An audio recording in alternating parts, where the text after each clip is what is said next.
બંગાળની ખાડીમાં સર્જાયેલી સિસ્ટમ અને લો પ્રેશરના કારણે હવામાન વિભાગ દ્વારા ગુજરાતમાં ભારેથી અતિ ભારે વરસાદની આગાહી કરવામાં આવી હતી, જે અન્વયે ગત 31 તારીખથી શરૂ થયેલા મેઘરાજાના રૌદ્ર સ્વરૂપને કારણે ભરૂચ જિલ્લાના અનેક વિસ્તારોમાં માત્ર 24 કલાકની ટૂંકી અવધિમાં જ મુશળધાર વરસાદ ખાબક્યો હતો. ભરૂચ જિલ્લાના વાગરા તાલુકામાં પણ અનરાધાર વરસાદ વરસતા સમગ્ર પંથકમાં જળબંબાકાર જેવી સ્થિતિ સર્જાઈ હતી. ધોધમાર વરસાદને પગલે વાગરાના મુખ્ય માર્ગો ઉપર પાણી ભરાયા હતા, જેમાં ખાસ કરીને ખંડાલી રોડ ઉપર ભારે પાણી ભરાઈ જવાના કારણે વાહનચાલકો અને રાહદારીઓને ભારે હાલાકીનો સામનો કરવો પડ્યો હતો. આ ઉપરાંત વાગરાની ગુલિસ્તાન પાર્ક સોસાયટી અને મરિયમ પાર્ક સોસાયટીમાં વરસાદી પાણી મોટા પ્રમાણમાં ભરાઈ જવાથી સોસાયટીઓમાં ગૂંઠણ જેટલા પાણી ભરાયા હતા, જેના કારણે સ્થાનિક રહીશો ભારે મુશ્કેલીમાં મુકાયા હતા.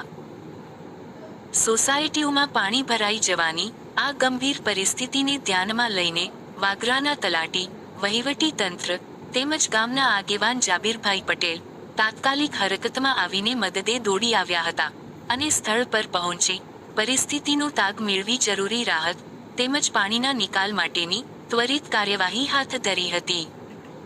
ભારે વરસાદને પગલે ઊભી થયેલી આ પાણી ભરાવાની સમસ્યાના કાયમી ઉકેલ માટે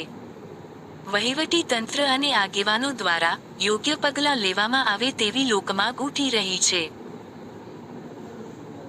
આજરોજ વાગરા ગામે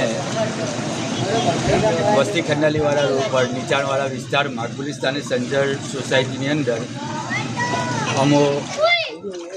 જાબીર પટેલ ગામના આગેવાન તરીકે ગામને સોસાયટીની મુલાકાત માટે આવેલા હોય,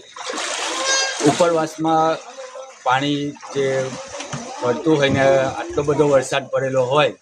ને ઉપરવાસની અંદર જે પાણી બધું નીકળતું હોય ને તે આજે ભૂખી ખાડી જે હાઈવેના ગામો છે ત્યાંથી ભૂખી ખાડી ઓવરફ્લો થતી હોય તો આજે વાગરા ખાતે આટલો બધો વરસાદ પડતા પણ બધી સ્થિતિ કંટ્રોલમાં છે. ને હાલ તમે જોઈ શકો છો ગુલિસ્તાની સંજર સોસાયટીમાં અમે મુલાકાત માટે આવેલા છે, પરંતુ રસ્તા પર પાણી છે પણ ઘરોમાં પાણી છે નથી. ને એનું કારણ એ છે કે ભૂખી ખાડી હમણાં થોડી ઓવરફ્લો ચાલી રહેલી છે, એટલે ગામના પાણી ખેતરોમાં પણ પાણી જ છે, એટલે ગામના પાણી મંદ ગતિએ ચાલતા હોય તો ધીરે ધીરે પાણીનો જો 5-6 કલાક પરિસ્થિતિ આવી શાંત રહે અને વરસાદ બંધ રહે તો કોઈક વાગરામાં કોઈ ભયજનક પરિસ્થિતિ થાય એમ દેખાતું નથી. ને હાલ અને ગ્રામ પંચાયત લોબી સભ્ય તથા તલાટી કમ મંત્રી પર સ્થિતિ માટે અને સ્થળ નિરીક્ષણ માટે આવેલા હોય. પરિસ્થિતિ સરસ છે, કોઈક એવું કંઈક ગંભીર છે નથી કે ઘરોમાં કોઈના પાણી પણ ભરાયેલા છે નથી.